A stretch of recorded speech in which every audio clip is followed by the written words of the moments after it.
And welcome to another episode of Anu Joseph Media. My name is Anu Joseph and I am a financial service broker. Help financial service brokers just like me to achieve success faster and most importantly, a business and a lifestyle they adore.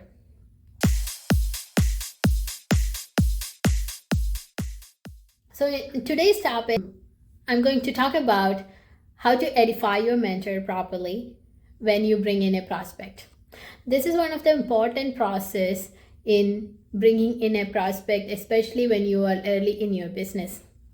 The reason for doing that is when you are first starting off with your business, you do not really have the expertise to do it all by yourself, and you need the help from your mentor. But at the same time, if you don't do it correctly, you do not see the success happening.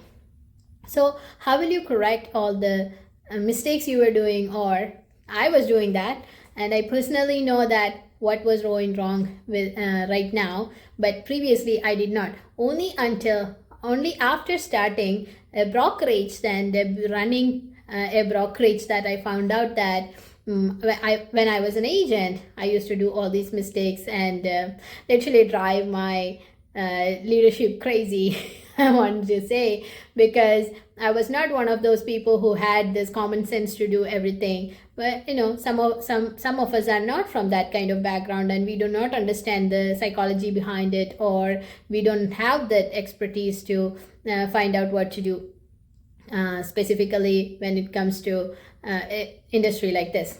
Okay, so how do we do that? So I basically my leadership had very hard time training me on this, and I went back and forth with it, and I did not actually follow through in the beginning.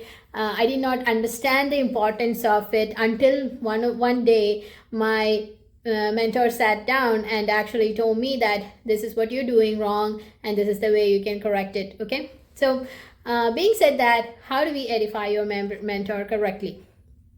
So edifying your mentor puts you in a spot, like your mentor on a spotlight for the person who is coming in and sitting in front of you to listen to that person.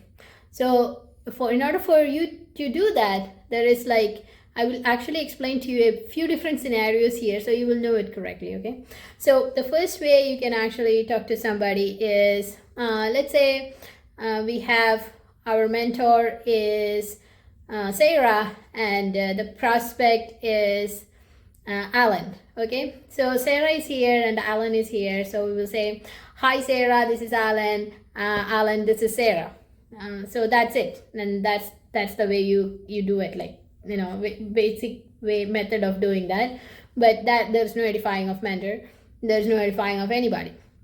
It's like a simple, okay, this is you, this is that the person you're going to meet, that's it.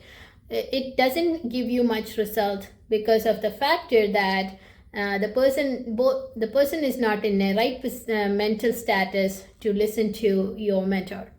How do we do that properly? So there's another way of doing it. Okay, so Sarah, this is Alan. Alan is the employee of the week, and he is actually hired a few weeks ago, but he got hired a few weeks ago, but he is already doing very well at his work, and looking forward to getting his supervisory position in next few months or something.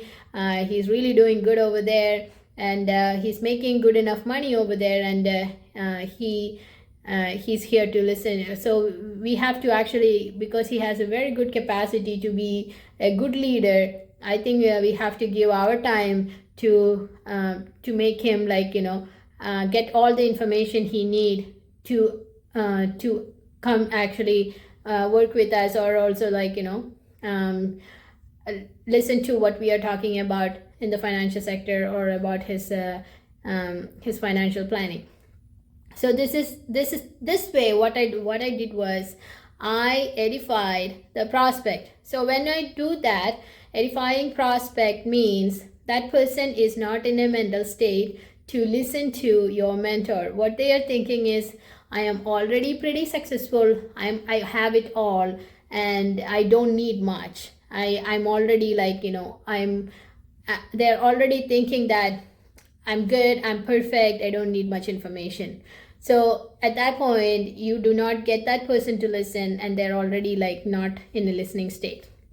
So how do we actually properly do that? That's what I'm going to explain to you right now. Edifying the mentor is a very important step in, especially when you are starting off with the new business, because until you get your license and you get practice and have enough trainings, you lack words, you lack expertise. You won't be able to close the plan, or you won't be able to even do anything properly in place for the new person. So for the new person who is like sitting in front of you. So how do we do that? So we have to do it like based on so some of the I want to say in a different way, like a little bit more based on their personality levels and what their personality type is. So if you understand the personality type, like the first one is the kind of like money motivated person. Like we can color code them based like just like color code it as red. Okay, so the next personality type, they are like more like fun loving person who is like we can color code it as blue. So the third personality type is more or like they are helpful, they like to actually help other people. They are the people who, when a new immigrant comes to Canada, they actually go and drop off them like a new couch and new bed and all of that. Like they like to actually help out people, and those are the type of like new bed and all of that. Like they like to actually help out people, and those are the type of like yellow. We can color code them yellow. And the fourth personality type is more like analytical, and they're like, I want to research more into the business opportunity. I want to do more research into what kind of investments you do. And they have like all thinking like analytically, and they want to do more research and more research and more research. Okay, so they are kind of like the green personality type. So how do we so based on these personality type, we have to basically we have to look into like what kind of personality they are. So we most early in the business, you are bringing in a person. Most of the time it will be a person who a friend of yours or a family member, or somebody you recently met and had a conversation, and the conversation led to some of the financial planning and all of that. So that is how a person is coming and sitting in front of you. So in that scenario, you are able to talk to them based on like whatever you see there, like what type of personality they are, and talk to them like based on that. We have to just basically talk in their language, or talk the way they want to hear it. Okay, so like if the person is not money motivated, we got to talk more like the financial, how we can make money out of the business and all that. But if the person is more analytical type, how can we actually like how can we help you understand that like what is the opportunity here, like in a more analytical way, that research based way, and which companies are involved, what kind of business we are doing, and all of that. Okay, so so if we don't know any of this, we can actually, I have created a script which you can easily forward, and I mean you can easily follow that based on you can just go through practice it a few times and make it your own, modify it a little bit. You can go do it the same way it is, but based on the scenario you can do it a little bit differently. But majority of the time I'm gonna actually like touch base on like all these personality points, so they can you can use the script as the way as it is. Okay, so so let's say like Sarah is here, and Sarah is our mentor, and we are going to talk to Alan about Sarah. Hi Alan, this is Sarah, and Sarah used to be school teacher, and she was really doing good, and she was enjoying her job over there. And she at that time, that is but she used to have like all these difficulties of being a teacher, and putting extra time even at home. When she comes home, she has to prepare for her classes, and she had a lot of other things she was doing behind the scene. She really loved her job, and she really enjoyed everything, but she had very less family time. And she was also like financially struggling a little bit, even though she had a job. But eventually she came into business and started building a financial service brokerage a few years ago. And now we are working together on this business idea together. So when she came in, she was not able to like spend a lot of time with her family, which now she was able to retire herself from her job. And not just that, she was able to retire her spouse as well, and they're spending a lot of time with her young kids right now, which is really good. And she's extremely successful, but at the same time she is very helpful. She's helping all of us out in this business, and she is there for us all the time and whenever we need her. So she really likes helping other people. And then she had done like she's very, very humble and down to earth person. She also she had done her own research in all her about the company, about which investment firms are associated with it, everything we need to know in and out of the business. She had done all kind of research relating to this business. And then she came on board, and she also learned a lot after coming into the business and actually running the business herself. So I hope she can actually add some value to you, and actually also give you answer some of the questions you may have at this point. So what did I do here? I actually touched based on all the points, all these personality type which they can actually relate to every single So I said she's then I said then you can also say she's extremely busy, but we are really lucky to actually have some of her time. So let's listen to her. So we can also say in another way Sarah, thank you for coming over. I know you are busy, but you carved out some time for us, which is awesome. We are excited to have you here and take over. So we can introduce Sarah like that. So now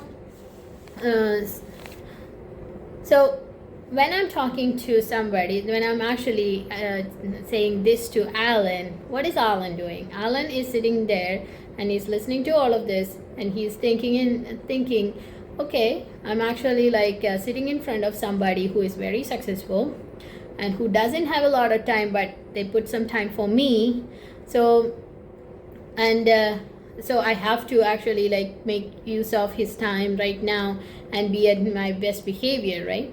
So when he's doing that, he will be sitting there and listening to Sarah 100%. So this will help the mentor to basically have a person sitting with much open mind, and also to also creates a lot of success for the new person, because at this point the person who came through really want to hear what Sarah has to offer, and what all things. They also will start have putting down all the questions for her. So because she doesn't have time, right? So since she doesn't have time, Alan wants to make use of Sarah's time to the maximum, and listen to every detail of it. And they want to actually do the meeting in a proper way. So this will help you to have a better success when you are starting off. So this is the way we do it. So today I have put together a free resource for you, which is 10 things you should never do to your leadership. So when I started off, I had no idea of how to talk to people, how I can edify my mentor. I was just starting off. I thought I have done businesses before. I don't need to know any of this. I'm an expert. I came with all of that, egoistic attitude and everything, and it was hard for my leadership to crack me down and get me to properly sit down and do the business properly. So I don't want you to make the same mistakes just like I did. I want you to do business much better than me, and that is why I'm creating these videos for you. So go through the what all things you should never do to your leadership, and also go through this video, so it will help you a lot and give you a lot of success in the early stages of your business. Thank you so much for watching. Have a wonderful day.